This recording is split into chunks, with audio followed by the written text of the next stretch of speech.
Welcome back to Forbidden Knowledge News. I'm your host, Chris Mathieu. Today my guests are Chris and Hunter from the Melt Podcast. First, a couple of announcements.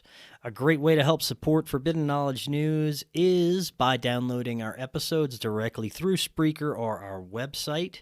You can also get a Rockfin Premium membership. With that, you get access to all our premium content and all the premium content from every creator on Rockfin. You can download the Forbidden documentary from our website, forbiddenknowledge.news, for only $3. And if you're a Rockfin Premium membership, you can get it there now as well. Finally, check out what may be the most powerful antioxidant known to man. That's C60 Purple Power. The benefits of C60 have been incredible. It helps with energy, inflammation. It eliminates free radicals and helps with the aging process. Check out their website. Use that link in the description and you'll get 10% off your order plus free shipping. Today I want to welcome back to the show Chris and Hunter from the Melt Podcast.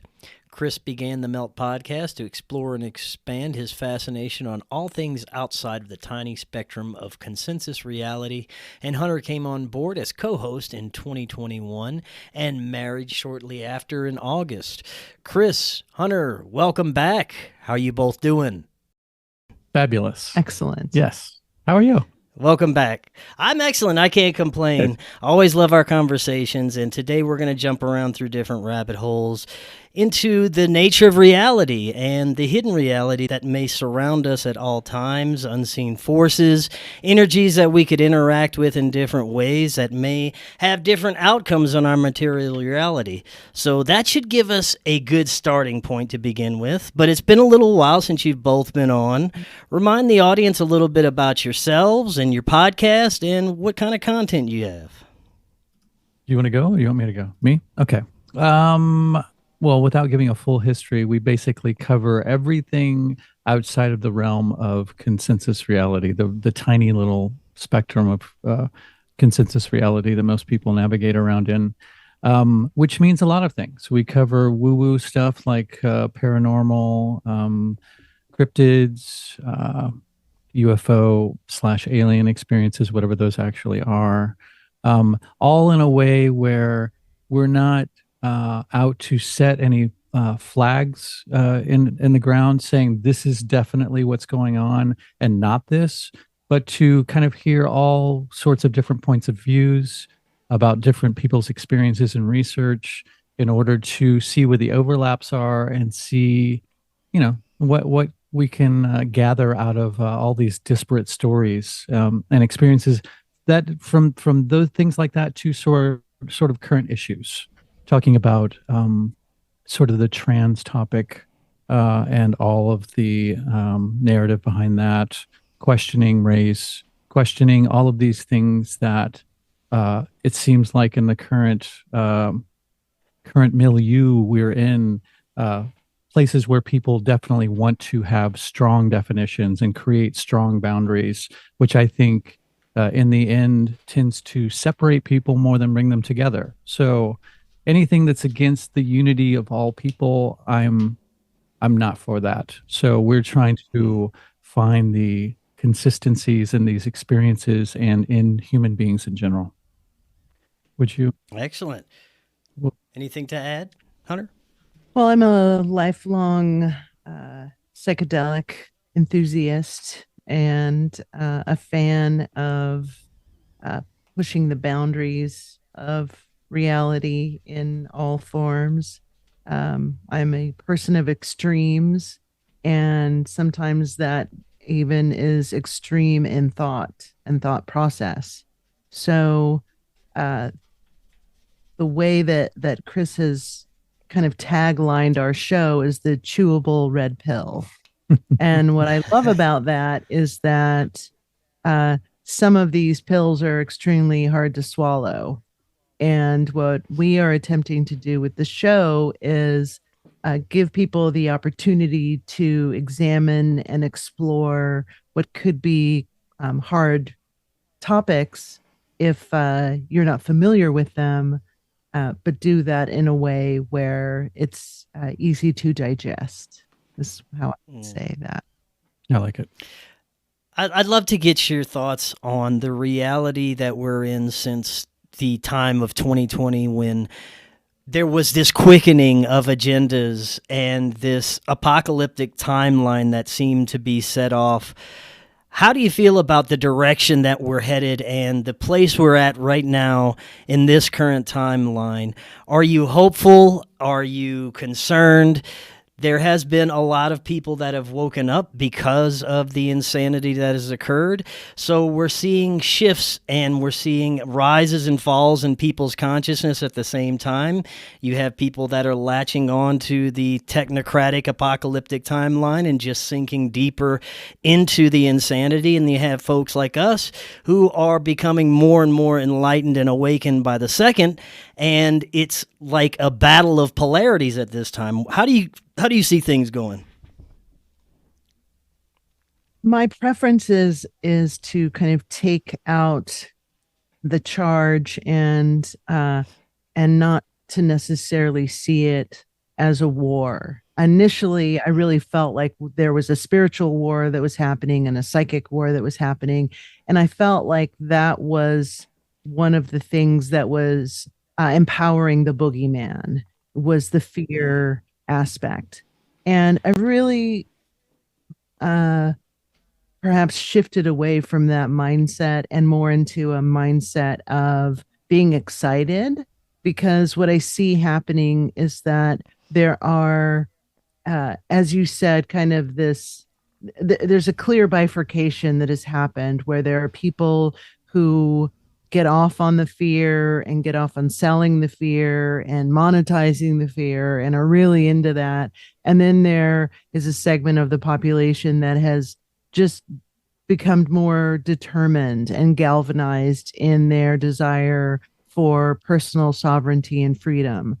And I think that's exciting because there will be a segment of the population who's just going to kind of fall along lockstep with whatever agenda is kind of the agenda du jour, we could say. And they're just going to go along with it because it's easier to do that. And some people just want to be told what to do, how to think, what to think. And those people aren't going to go away. And then there's another segment of the population that I see that has really used this as a blessing and a mitzvah and sees everything that's happened with a grace. And instead of judging the other side, in quotes, there's a level of empathy that has been ramped up. And I really align with that. I feel sorry for people who are fearful because I have come from a place of fear and trauma, and I can understand how disempowering that is. So I think that there will be things that seem to be more intense, especially around the election.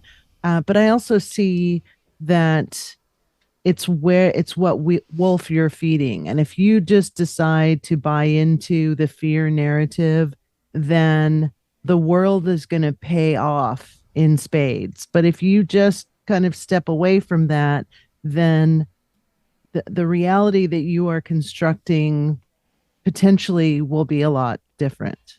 I know that's all very nebulous and sounds very woo-woo, but that's the check I'm cashing. Right on. I love it. Chris, any thoughts? I think what we have seen going on the last 3 years is a multi-layered divide and conquer situation, and to the point where, I mean, the left sort of was heading that way in the first place. It's dividing itself into pretty soon it's just the left is going to be multiple factions of each having maybe 2 or 3 people. But I think that it's very easy for, and I hesitate to say sides, but people who buy the narrative and people who don't buy the narrative. It's very easy for either of them to sort of calcify their echo chambers. And we are guilty of it just as well. It's very easy to doom scroll our feeds with our friends and friends of friends and people who we count as like-minded, and go through all of this stuff, and you see all of this. Not, I shouldn't say all of it. Some of it is just as laden with hysteria as people who buy the narrative. And I think we need to be really cognitive of that, because they both lead to the same place. Hysteria both leads to not feeling grounded, feeling fearful, feeling like there's a definite us and them. And I think I still am working with that in myself, to realize that there isn't a us and them. I mean, it's all just us, humans.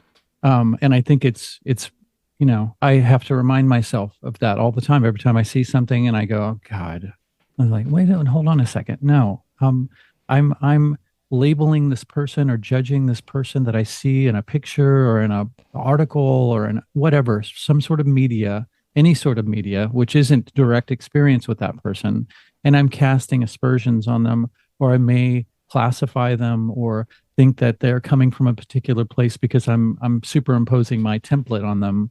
And that may very well and most likely isn't the case at all. And media can be so manipulative, even on the side that doesn't buy the narrative, that it's easy to get caught up on that roller coaster. And I'm trying to just watch the roller coaster and not get on it. Although sometimes it can be fun, but I think it can very easily lead to a place where it feels like the sides or the divisions are a lot more solid than they actually are. Well, the thing that I keep seeing is, I go to some very specific Telegram places, and there are people. Is it Telegram or Telegraph? Telegram is one I use. Okay. What are your kids calling it these days? Hold on. Well, I subscribe to a couple of places on there that if you took away logic and reason and you just applied kind of the National Enquirer view of some of these pages, they're hilarious.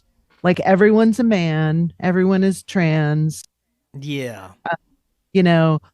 From Julia Roberts to Lady Diana to, I mean, literally every famous woman is actually a man that has been transitioned to the point where you can tell some of these photos have been doctored. Yeah. And they're putting, like the slight essence of a bulge on Taylor Swift. So Taylor Swift, this is the latest one. I am just laughing. I can't believe I saw this today. I was like, okay, now we've really jumped the shark.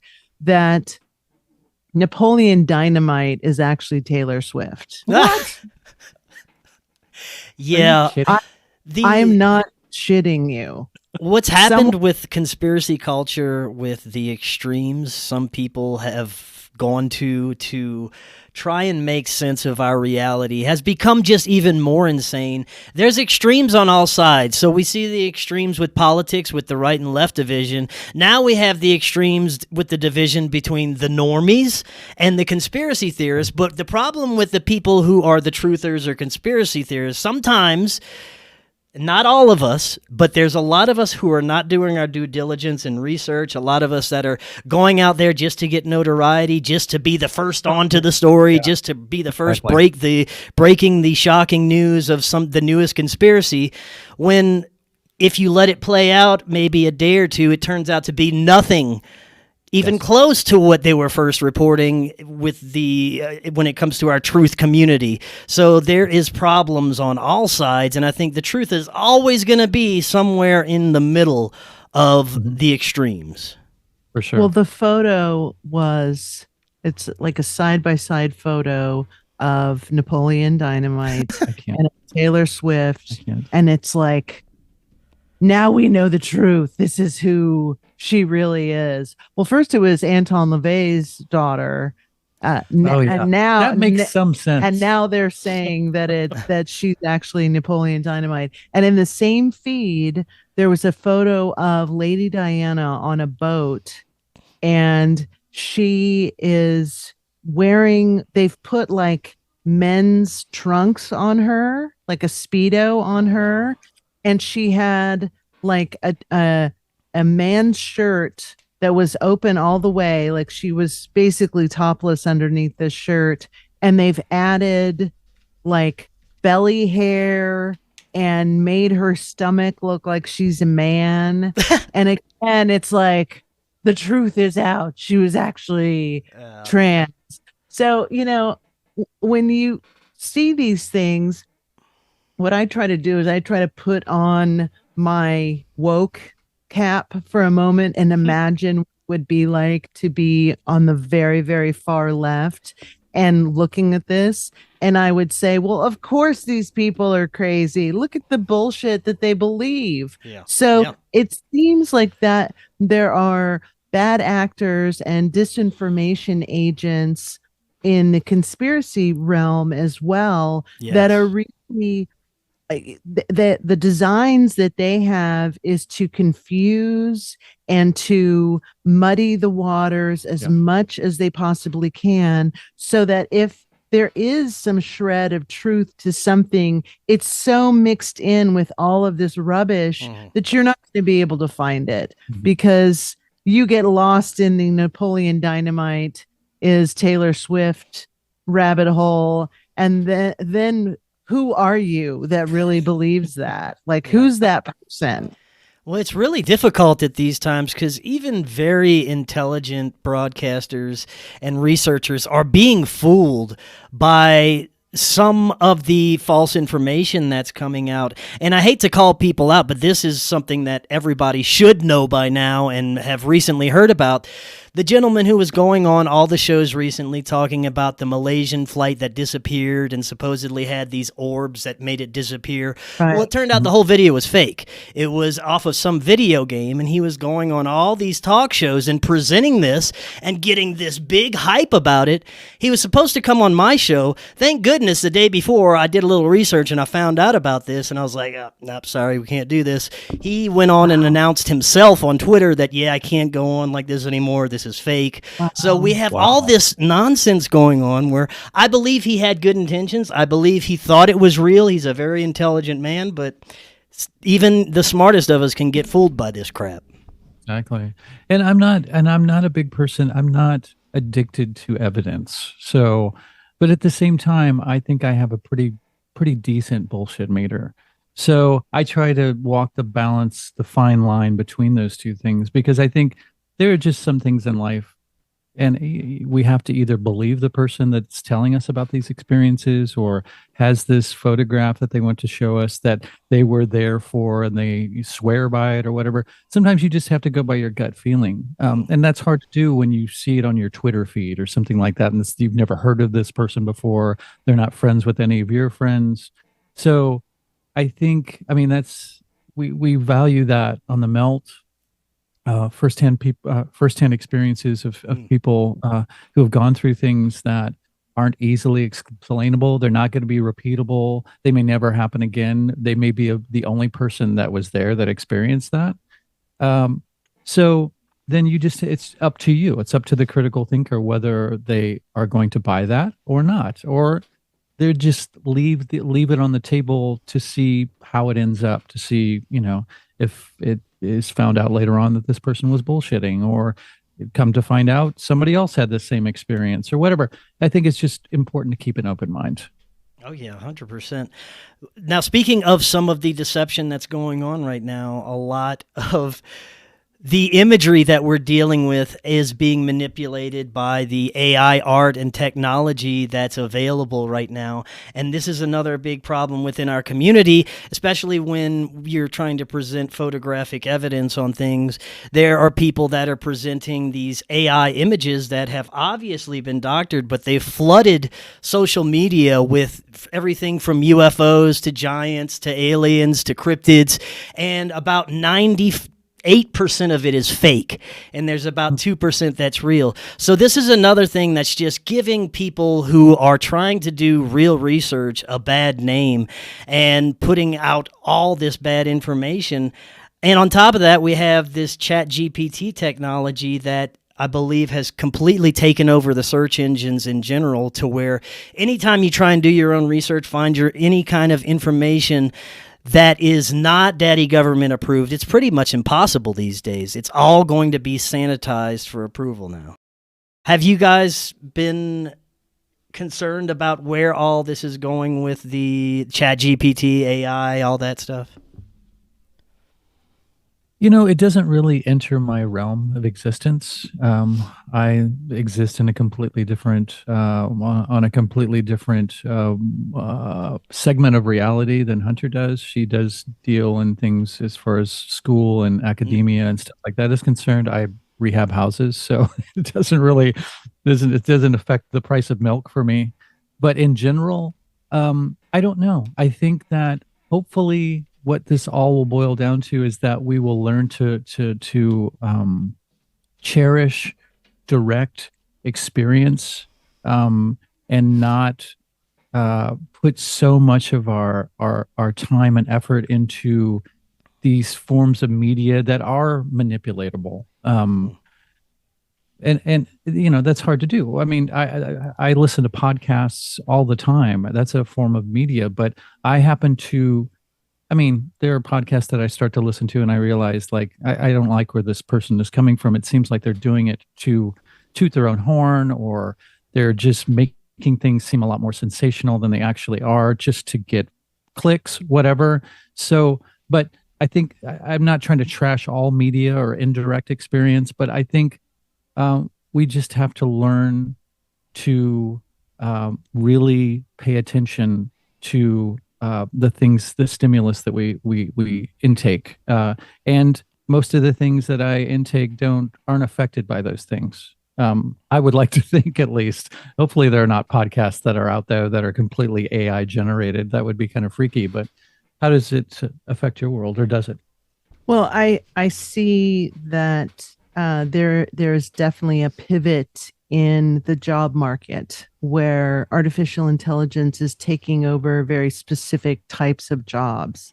And I think the job market is going to change drastically in the next 10 years. I think we're going to see a lot more of an erosion, because we are not in a brawn-based economy anymore. We are in a brain-based economy. And if you can take a large language model and apply that to a vast spectrum of jobs, then, and that's going to save a company money, then I can see how that is going to basically shift us away from people having employment. And I think that's definitely an issue. But if we look back and say, where were we 5 years ago? Where were we 10 years ago? Where were we 15 years ago? If you look back at a photo of yourself 15 years ago and how you looked, how you dressed, how you thought about the world, and compare it to now, there's definitely a quickening that has happened in your own evolution. So I think and even our view of conspiracy and what we knew 15 years ago is different from where we are right now. So if we can kind of look 5 years ahead and say, okay, well, where are we going to be in 5 years? What are we going to know differently than we know about the world in 5 years? I think that's something that we should really use as a guidepost to maybe shift where our energies are going. What I've told our sons is, go be a plumber. learn a trade, learn a skill that is not going to be able to be taken over by a large language model or by any form of artificial intelligence. I think that that's the thing that we really need to focus on, is that these forms of technology are going to hijack and co-opt spaces that humans are going to seem to be kind of an outdated or an outmoded form of employee. It's just not going to be necessary. You're not going to need a human to sell a car in another 5 years. You're not going to need a human necessarily to make reservations for a hotel or to handle travel in any way. So there's certain industries that are going to be completely taken over by these large language models. Yeah, so that's a concern. Yeah, and I'm also concerned about the degradation of human consciousness over the next decade or more, because we've seen what it's already done, what technology has already done to humanity as far as our intelligence levels, how we interact with each other, how we interact with nature, how it's affecting the younger generations, and there continues to be more degradation as each generation goes.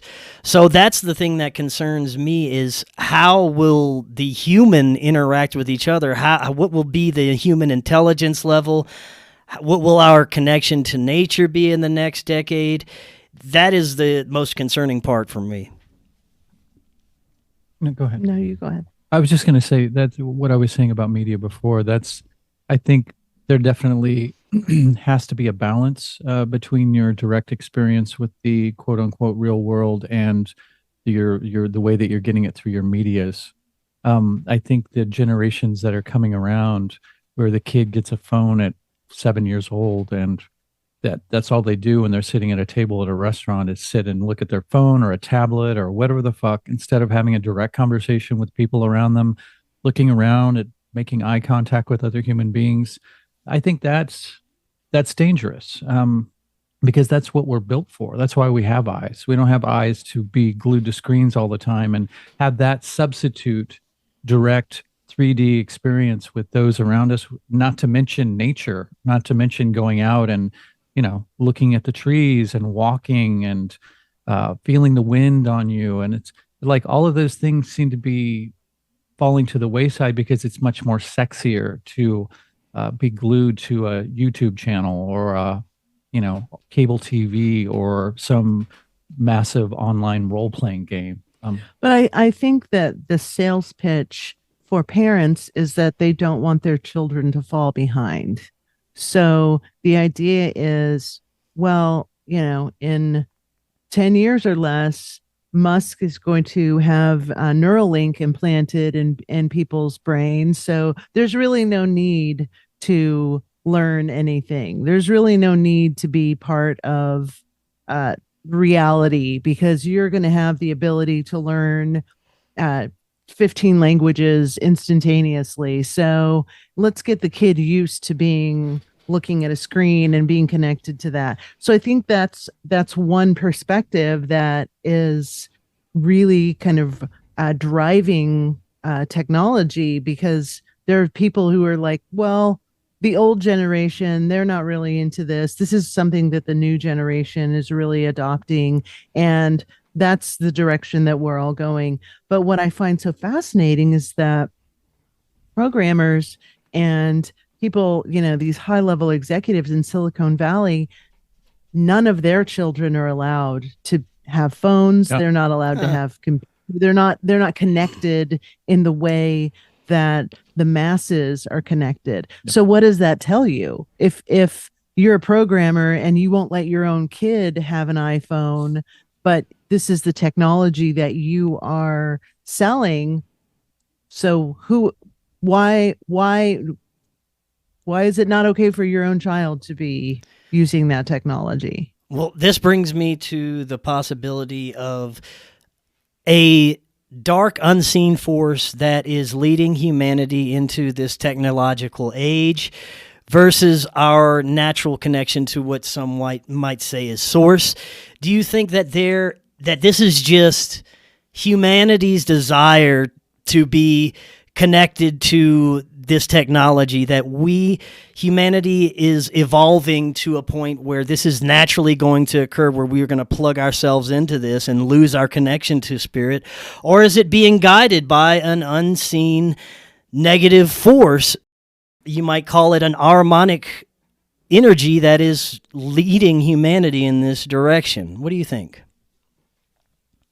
I don't think it's our instinct to be on a cell phone. Right. No. Yeah. I don't think it's a child's instinct to stare at a computer or a screen as opposed to making eye contact with a parent. If you really wanted to look at kind of this overarching conspiracy, you could say, well, this uptick in autism, 1 in 30 kids are now autistic compared to 35, 40 years ago. You could say, well, that was by design, and that's the intention, is that we want this child on a spectrum to connect with a phone or to connect with technology and not have to connect with another human being, because that's the perfect storm for that. So, if you wanted to kind of see things as all being connected in that way, you could say, well, this is what this harmonic energy wants, is they want people not to relate to each other and just, to be obsessed with this visceral need to stare at something and get that feedback, that neural feedback. I think it's a symptom of corrupt power systems, which find it very easy to control people through things like media and electronics and technology, because it's all based in the material. And if they can trap you in the material, then they've got you. I mean, if they got you thinking that there's one life, you got to grab all the toys you can, it's just to live this sort of hedonistic lifestyle where it's all you centered and it's about things and it's about stuff. Then they can control you. And now, I mean, with virtual reality and all of this stuff that is much more immersive, then you could easily head towards a sort of a Ready Player One scenario. But I mean, the same way with biometrics and all of this stuff, the way that they want to track us, everything is sort of leading into this transhumanistic, technocratic surveillance state where they're just, I mean, you're just cattle to them. And so it's a much easier to control the population if you have them looking a particular way. And a very easy thing to have people be focused on is the material plane and all of that stuff that it has to offer and can distract us with. I just don't believe that is the only option. And this is where this idea of multiple timelines and multiple realities comes in to play for me. I think that there is a version of reality where we all sign off on that. Every single human signs off on that. And if they don't sign off, they're gassed or they're dead in some way. There's that version of reality.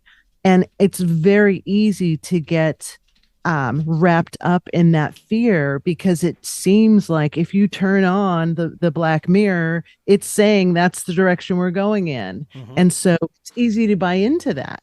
But I also think that if you separate yourself from that Black Mirror and you don't connect to that, you recognize there are other versions of reality that exist if you put your energy and your attention on that reality. There are tribes on this planet right now that exist that have never had a cell phone, that have never tasted cheesecake, that have no connection with our version of reality. Is their reality more real than ours? No, it's just their version of reality. So to think that it has to be this way or it's going to be this way, I think that's the fear. That's that low frequency that wants us to go, okay, well, that's what's going to happen. Just to be clear, I wasn't casting that as an inevitability. Did you understand that, right? Yeah, I don't think that that's an inevitability at all. But when people are coming home from work and they're just plopping down on their couches and just taking in shit, getting spoon-fed all of the media that they're supposed to be watching and paying attention to, they're going to think that that's the inevitable. Like, you just got to do it. That's why they want to as you were saying, indoctrinate their kids into technology, because that's the way of the future. Like it isn't future. It's totally up for grabs. It's totally malleable, and that's so important for us to realize that, to remind ourselves and each other of that's none of this is inevitable, not at all. I follow page 6 on Instagram and TMZ and what we would consider, kind of not mainstream media, but kind of the dark side of entertainment media. And it's really great. And I highly recommend that you do this, Chris. Go onto one of these posts of a Kardashian. Go onto a post of what you're supposed to think is this aspirational lifestyle and reality, and read the comments. If you read those comments, you will be so blown away by how many people do not buy the bullshit that are going on TMZ and saying, "Hey Kim, what about fucking Balenciaga? And why are we still talking about these bitches? And what the fuck is going on? Like, why is this still happening? Why are we giving these people any attention?" I mean, I'm not saying 1 or 2 out of 10,000 comments. I'm saying like 3,000 or 4,000 people that are all chiming in saying, why are we giving this family any attention whatsoever? So the idea that people are asleep and they're just falling along in lockstep and just going to go along with it, I don't think that that's reality anymore. I think that's the version of the Matrix that we are capable of focusing on. But I think people who are actually even in that Matrix, those people are even waking up and going, I don't give a shit about this person's addiction to Ozempic, or now has lost weight, and now we've got who gives a shit? And Drew Barrymore's holding Oprah's hand for an awkward amount of time. It's like no one gives a fuck. Nobody gives a fuck. They really don't. Yeah, they have to get us to manifest these outcomes ourselves. It's all based on programming. For example, what's going on with the Israel-Palestine situation. This is something that is supposed to work us into a fear frenzy so that we agree to join into this global war scenario. But it's all our decision ultimately. If you look back on all the fear campaigns over the past few decades, from terrorism to pandemics to wars, it's all designed to work us up into a fear frenzy so that we want the protection of the government, that we believe that they are the only ones that can save us from the evil pandemics or boogeymen, when it's all an illusion to begin with, and there's more people seeing through that illusion, so it's going to be harder and harder for them to actually put forward these agendas and have them work correctly. So they're going to have to go bigger and bigger, but I just see more failure on the horizon with the amount of people that are waking up. Well, what does it tell you when it makes international news that Pamela Anderson has gone to Fashion Week without makeup on? Jesus.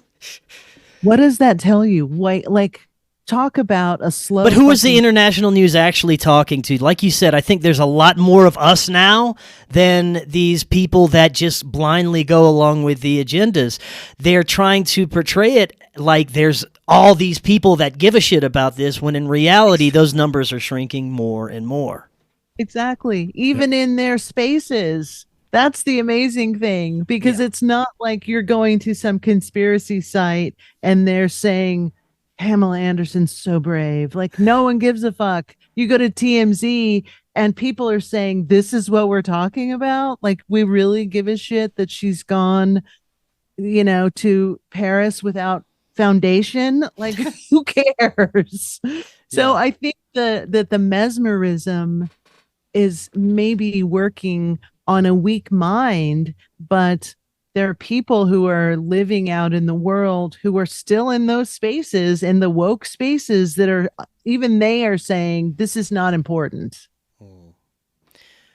How do you see the future of our media versus independent media going? There is a lot of growth in people that are tuning out of the mainstream media and Hollywood and television and all the bullshit and looking for more independent forms of entertainment, and hell, even starting their own forms of entertainment, starting their own podcasts and movies and making their own movies and films.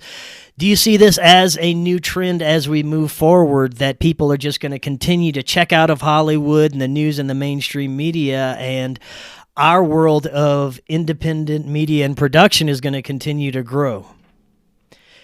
I think that's definitely the case. I think we're moving in that direction. I think the technologies and stuff, that the tools that people use to make those sorts of things, and you just put out a documentary yourself, a fantastic one. Thank you. Good job. That people will start doing it themselves. They'll be frustrated with the narrative that they're supposed to be believing, and go out and start reporting things themselves. I mean, there is a flip side to that is dangerous, is a way too dramatic way of putting it, but that could create more echo chambers. But I think it doesn't have to. I think if you are going out and reporting the world as you see it, or talking to people about their experiences with their lives and what they're doing, and I think there's a way to navigate all of that and keep it open, as long as we're talking to people that we don't agree with all the time, and remaining open to having discussions with what maybe other people might see as the people that are on their side. I can't articulate. So I think it's important to not be biased. But that's inevitable. People making their own stuff, they're going to go out and they're going to, sometimes they have a very myopic focus, and it'll serve their little group of people, whatever. That's fine, as long as in the end it doesn't serve to create more walls between people. I think if we're all out there talking to each other, I think some really wonderful and positive things can happen. And that's kind of what we're trying to do. And that's what I see you doing with Forbidden Knowledge. You always seem to bring it back and wrap it up with something positive and something that gives people sort of hope, and grounds them in something that they can work with, as opposed to going, oh my God, we're fucked. Just Archon food. So I think it's really important what you do, and hopefully people will see what we do the same way. Oh, thank you, brother. Yeah, I think that manifestation is the biggest key to what the outcomes of our reality are, and we can either manifest based on our own desires and happiness and love and what we want for our future, or based out of fear because we're afraid of what the world is going to bring, what the Illuminati's next move is going to be, and what next pandemic or terrorist attack is going to occur. So if we base our reality off of that fear, we're going to just perpetuate the worst fears that we have about the direction that we're going into. But if we check out from all of that and we focus on the great things in our reality and the things that we're working on, we don't even have to participate in any of those timelines. Exactly. I think that legacy media is being bolstered and held up by boomers. I think that there's a generational thing that has happened, and content creation has really ramped up in the past 20 years. People have been making their own films. It really has exploded.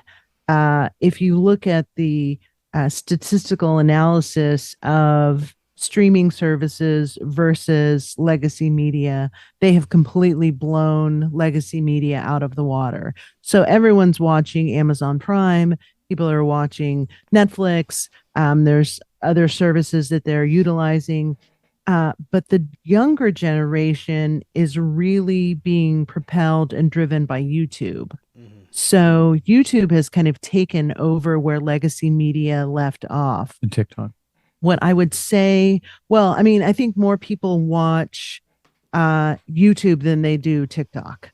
What I think is going to happen is that like corporations will now have divisions of meme makers and GIF makers, and that if you want to be kind of on the cutting edge of what's happening, that in the university systems and the academia, there will now be degrees that you can obtain that will be media based. So you'll be able to get a degree in memeing. You'll be able to get a degree in YouTubing, because I think that's really what they have realized is the only people who are watching Fox News are 80 years old and above. The only people who are watching ABC News are 80 and above. So the fear mongering is really happening with the boomer generation. The younger people are either creating their own content or they're going into these fringe forms of media to entertain themselves. So our youngest son, he started a YouTube page with his a couple of his cohorts in his class, and it's almost embarrassing to say they made a prank call video that's like, oh no, Jesus, it's not even like 5 minutes long. It's a short, 8,500 views. Oh wow, with the first 24 hours. So crazy. And I will be honest with you, Chris, it sucks. It fucking sucks. Well, it's not. Look at what entertains people on YouTube. You have the naked yoga chicks. You've got the dogs and cats running around fighting, the stupid animal videos, and, titties bouncing everywhere, stupid shit like that. That's what entertains people, or prank calls, Sure. Yeah. Exactly. And it wasn't even good. And Chris and I looked at our metrics for like our number one video in the history of our YouTube channel to see what it was. And it was paltry compared to what our 14-year-old is doing. And I sat back as I'm walking. I'm like, okay, what the fuck? Why is this? Why is it that a 14-year-old is getting such an amazing response to this video? And it is a totally algorithm based. It's black box based. It's not that the content is so great. It's because he fits in the demo. Yes. So of course he's going to get 8,500 views. Where we're just not, we're the outliers because we're actually putting out long form content that's, to us is very valuable because it's really about drilling into people's subject matter, and we give a fuck. We're not just trying to do some stupid shit, but I was like, maybe that's what we need to do. Just have a prank call channel to like up numbers. Yeah, we thought about making videos of our dogs running around and putting it up just to have some extra cash coming in. Exactly. Yes. Just to kind of mix it up a little bit. Yeah. And I'm not saying like, let's all lower the bar. Yeah. But maybe thinking in a different way, a way to trick the black box. I think that's a really important thing to consider. But I also have a lot of faith in science and where science is headed, just in terms of all of these layers and things that we're talking about. They're not trying to, isolate the spirit molecule. I think what some social scientists are trying to do, and people in social psychology, is understand spirituality, and the fact that there's even any type of research going on in that field is exciting to me, because what it says is, yes, you can watch a video of a dog barfing, then that's going to get 1 million hits, great, but there's also people who are trying to do deep thinking and really understand the human experience and all of its facets. And that I'm interested in. So I don't think we are, rudderless or that we're lost. I think that there are people, it's just where you focus your attention. I can dig into the Kardashian mythos and get really upset and freaked out, and Balenciaga and Illuminati and hand signals and all this bullshit. I can get into that, or I can raise my frequency a little bit and say, okay, that's fine, but what else is going on? Yeah. What else is interesting? Yeah. Anything to add to that, Chris?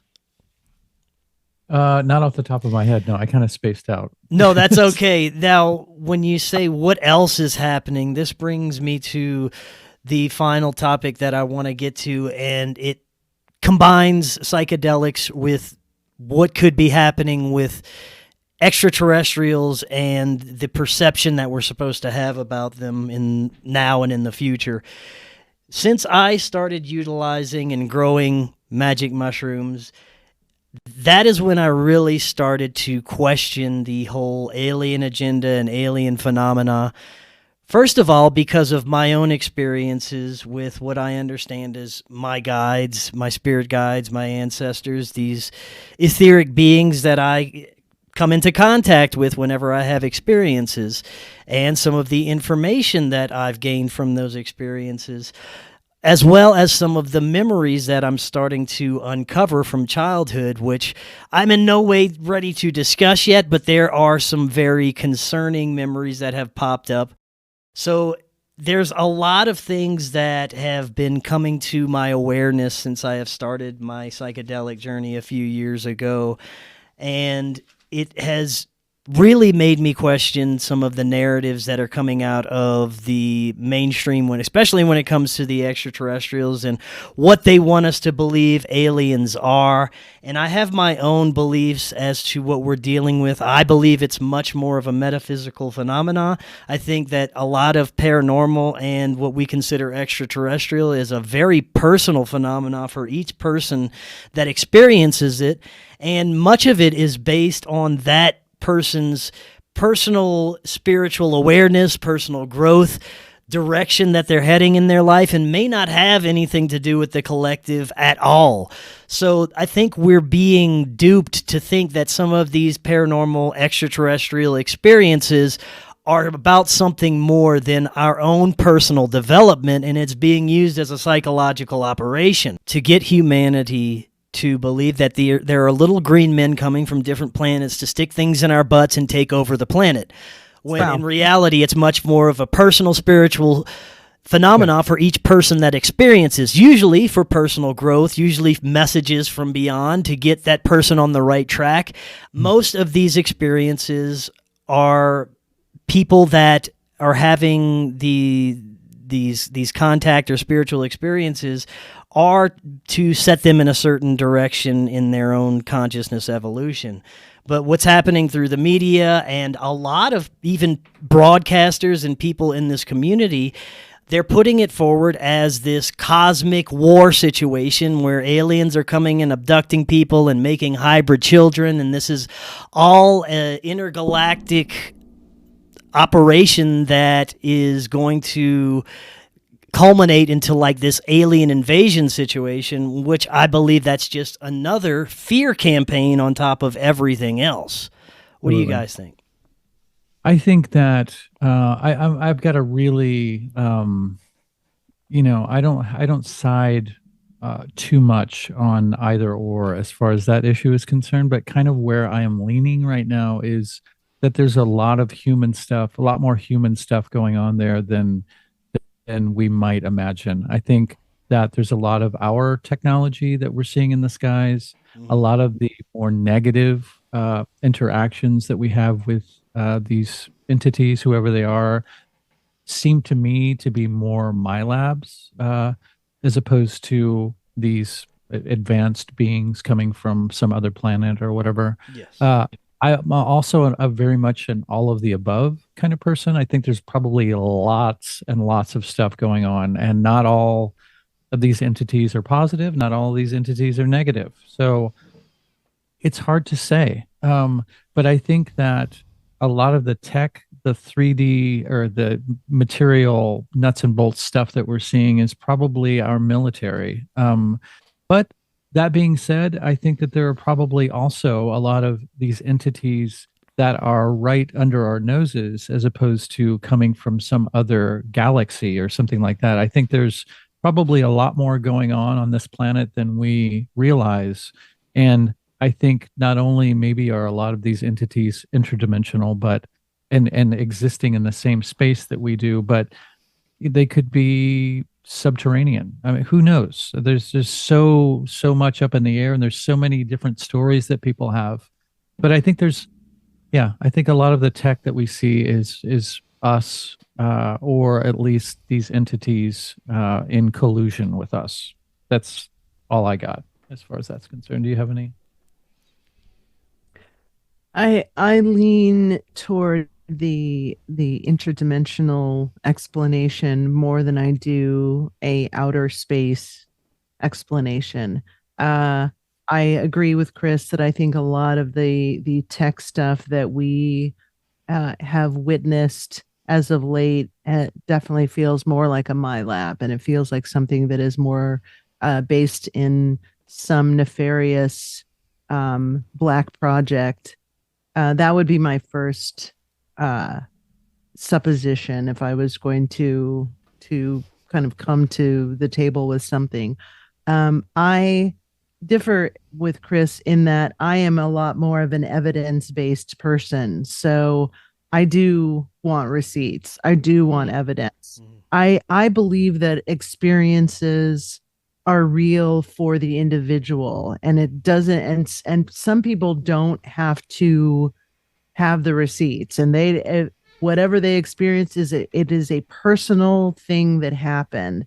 I think there's probably more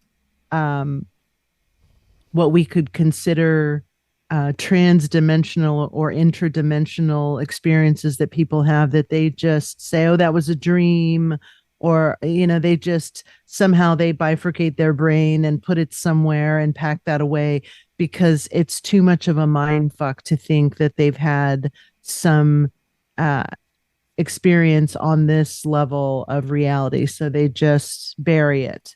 I think that there are probably there's how can I say this? I think that the need to the reason I always feel a little bit hesitant when you have someone who says, "Oh, I got abducted," or "I saw these orbs," and there's nothing really to substantiate that. The first place I always go is, okay, what's the agenda here? Is this person trying to get famous? Are they trying to get attention? Or do they want to feel special? Do they have some mental health issues that they're dealing with? What is the overarching thing that is the reason behind coming out with this information right now? For me, any type of experience like that is such a personal thing that it's what I say. It's the running joke I have about going to church. I think spirituality is like masturbating. It's something you shouldn't do in public. Yeah. It's a private thing. I think the interdimensional thing, again, this is a very private thing. This is something that was a message for you specifically. It's not a message for the world. It's an event that happened to you. It didn't happen to, an entire population of people. So some of those things don't need to be talked about because that is you and your spirit. That is you and this entity having some communication that you really need to work through and work out and understand. So I would say that, there's the technology is so there right now for holographs and for there to be some alien invasion or something like that is not extraterrestrial. I feel like that is maybe one of the things that we can look forward to in the next 10 years. But I would say look at your dreams, look at the personal communication that you have with this earth.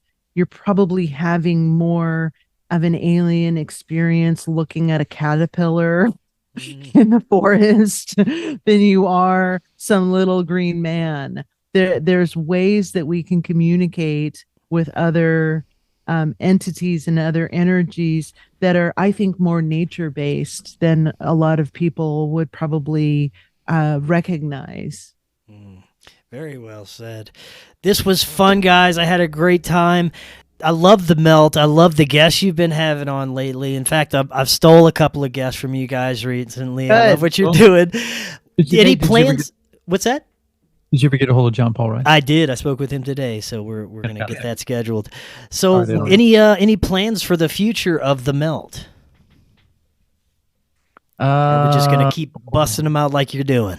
Keep busting them out like I'm doing, yeah. And bar some great financial change of pace. That's not the right way of putting it. When the finances change, I will be able to be able to commit more to the melt. I would love to do what you're doing with documentaries and stuff. That's something I've done before, and I love making documentaries. So I think a lot of this stuff can be gone into even deeper than we can in a 2-hour episode. So, and visuals are very, very important. I'm a very visual person, so watching things is very important.